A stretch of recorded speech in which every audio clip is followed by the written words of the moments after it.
So this just hit the news yesterday. A black family who was removed from their car at gunpoint and handcuffed by police officers just received a $1.9 million settlement. Brittany Gilliam sued the city of Aurora, Colorado, and other police officials alleging that the officers searched them at gunpoint without probable cause or evidence of any crime.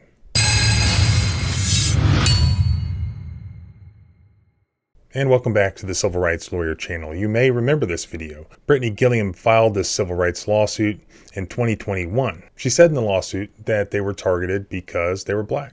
This perfectly innocent family was having a Sunday fun day in August of 2020. Gilliam had taken her 17-year-old sister, her 6-year-old daughter, and 2 nieces aged 12 and 14 out to get their nails done and to get some ice cream.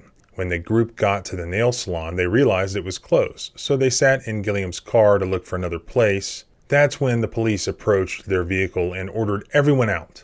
Gilliam, her sister, and her 12-year-old niece were handcuffed. The handcuffs were too big for Gilliam's 6-year-old daughter, so officers forced the little girl and Gilliam's 14-year-old niece to hold their hands above their heads with their faces on the pavement. The family was held about 2 hours until a sergeant arrived. Witnesses filmed the encounter and posted videos of it on social media. The Aurora Police Department previously said that officers had conducted a traffic stop under the belief that Gilliam had stolen her car because it shared the license plate of a stolen motorcycle. Police later learned that the motorcycle had plates from a completely different state. Surely a crime was committed by these police officers. These people were completely innocent and they were basically kidnapped and held illegally for 2 hours, right? Well, an investigation by the prosecutors of that jurisdiction found that there was no evidence that the officers committed any crimes. This is why they said, because they were just following their training for conducting a high-risk stop of what they suspected was a stolen vehicle. However, these prosecutors said that the incident was unacceptable and preventable, and they urged the police to review their policies to ensure that nothing like it ever happens again. One of the officers who stopped the car, Darian Dasco, was suspended for 160 hours. He and one other officer, Madison Moen, still work for this department. This is not the first settlement that Aurora police have been forced to pay out over their police misconduct. The city settled for $15 million in 2021 with the parents of Elijah McClain. He was a 23-year-old black man who was killed in 2019 after he was stopped as he walked down the street, placed in a neck hold, and injected with a sedative. One police officer was also convicted in his death, and 2 others have been acquitted. 2 paramedics were also convicted. A state civil rights investigation launched amid McClain's death and released after Gilliam's lawsuit was filed found that there was a deeply ingrained culture of racially based policing within this department. And during this particular encounter, these police officers had their guns drawn on this family, these kids, for like 3.5 minutes. And they removed the girl's handcuffs after 8.5 minutes, after they realized that the car had not been stolen. Do you remember just a couple of months ago, I did the video on that family who had rented the car, a rental car, and they were held at gunpoint after there was this false report from this AI surveillance system. Face away from me. Okay, slowly walk to your left. Keep going. Keep going. Okay, with the back of with your right hand, grab the back of your right there and pull it up. Slowly turn towards me. Keep turning. Keep turning. Keep turning, keep turning, keep turning, stop. Slowly come back towards the sound of my voice. Keep coming, keep coming, keep coming, keep coming. Okay, slowly keep down your knees. Keep your hands up. So that van's reported stolen. It's from Payless Rental. Okay, I'm just letting you know that's why all this is happening. Just because you're in handcuffs doesn't mean that you're in trouble, especially if you rent it and you don't know. Of course. We just got to go through all these precautions, okay? So we have cameras all over the city. So when you drove past one, They said it was a stolen vehicle. They have no specific indication that these people might be dangerous. In fact, the reality being that the police officers are confronting is screaming that these are the wrong people. This is not a stolen car. There is no immediate danger to you to justify pointing your gun at this lady and her husband, and then treating them like criminals and basically arresting them, putting them in handcuffs. When he says it's just a precaution, I mean, that's literally not what the law allows. The law does not allow police officers to point guns at you just as a precaution, or to use force against you as a precaution, or to arrest you as a precaution just because their computer system popped up that your car might be stolen. Absolutely not. Based on the totality of the facts that they are confronted with, if there's some indication that the individual might be armed and dangerous, then police officers can be justified in reasonably taking some of these actions. But here we see exactly the opposite. Police officers acting on an unconstitutional, tyrannical policy where if our computer system spits out that a car is stolen, we're going to go by the book and perform one of these so-called felony stops where we point our guns at you, we treat you like a criminal, and we hold you for a half hour or more till we sort out who made the mistake that the car was stolen. This really is a huge problem. I mean, I could go on and on. There was the video I did about 6 months ago about another terrified family who was held at gunpoint, this time in Frisco, Texas, where this black couple was held at gunpoint and their son was handcuffed after a police officer mistyped their car's license plate into their system, leading the cops to falsely believe that the car the family was driving was stolen. Whatever is in your hand, put it on the roof. That's fine.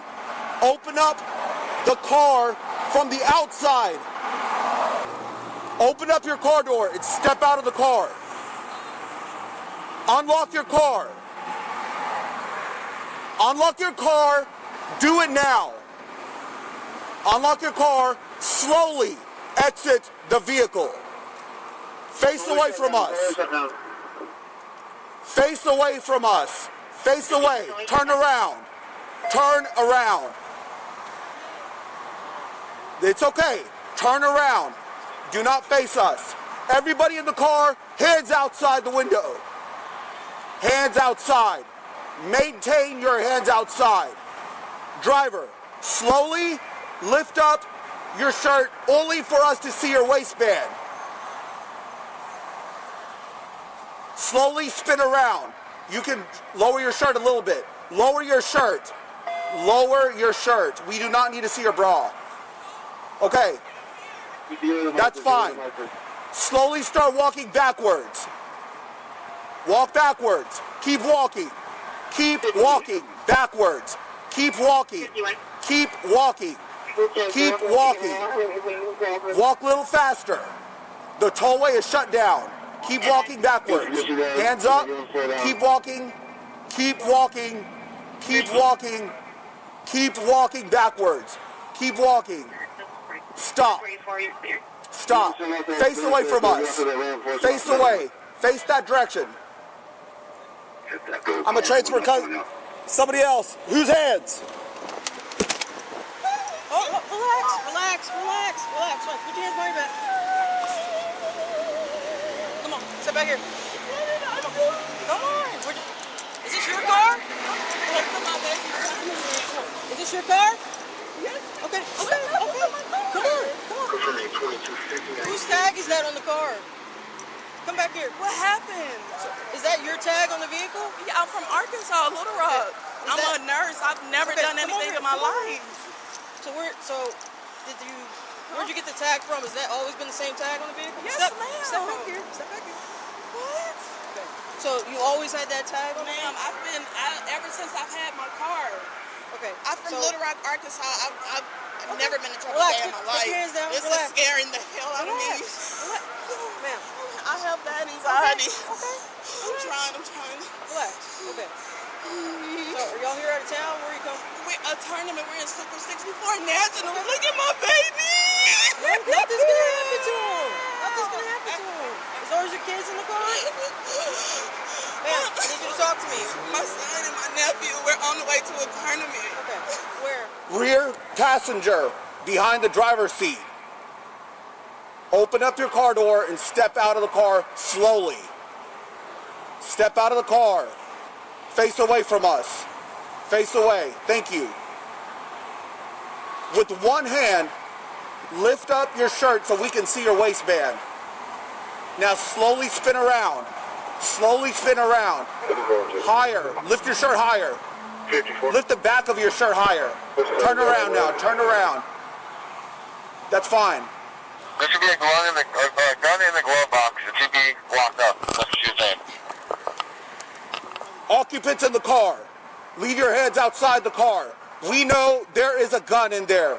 If you reach in that car, you may get shot, so be careful. Do not reach in the car. All right, sir, that is on the roadway. With your hands up, gray shirt, gray shorts. Slowly step backwards.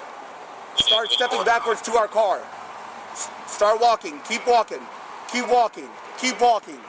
Keep walking. Who's going hands? Stop. Stop. Hey, we need more officers.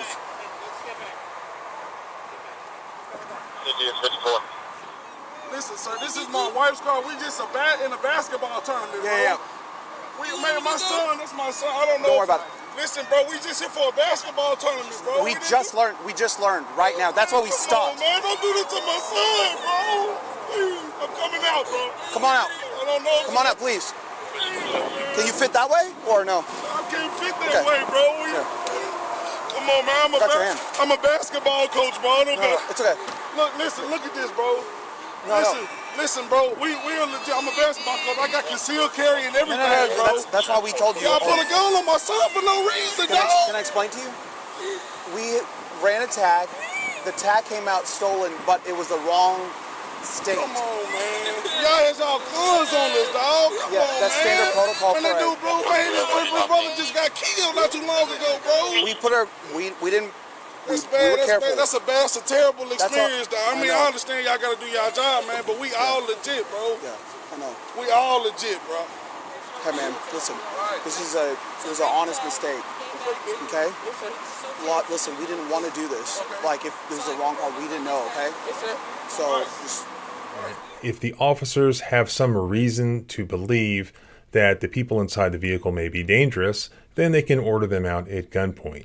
However, if it would not be reasonable for police officers to think that there is some sort of really serious safety threat, then that very well could be a Fourth Amendment violation. Just like any Fourth Amendment case, you have to look at the totality of the circumstances. Was it reasonable for a police officer to believe that this vehicle was stolen? Here, no, because the vehicle only came up as stolen due to the complete gross recklessness or gross negligence of a police officer who typed in the wrong state from the license plate. And that also begs the question, like I said, of why the police officer did that. So we're given no information that there was any reasonable belief that a crime was being committed by the family in this car, necessitating a police officer to run the license plate in the first place. As far as we know, and they're leaving this open to speculation, it was just because they didn't like the color of their skin. When police officers leave it to us to guess or to speculate, then that might as well be our conclusion. We have no information at the scene indicating that it was a dangerous situation. They didn't know who the occupants of the vehicle were. They didn't observe any firearms. They didn't observe anything dangerous about the situation. There was nothing being said by the individuals in the car or actions being performed by the individuals in the car that would have given any police officer, any reasonable police officer, any indication that these people were armed or dangerous, justifying them to be held at gunpoint. So this is just another one of those situations where probably this police department has a policy to perform these so-called felony stops on any vehicle that is suspected of being stolen, because that would be a felony. So that is bad policy if that's the case. All right, let's compare this incident with the incidents in those other two videos. In the first one, the police officers were blaming this automated system that made a mistake. Then you have what happened in Fresno, where the police officer undisputedly made a mistake.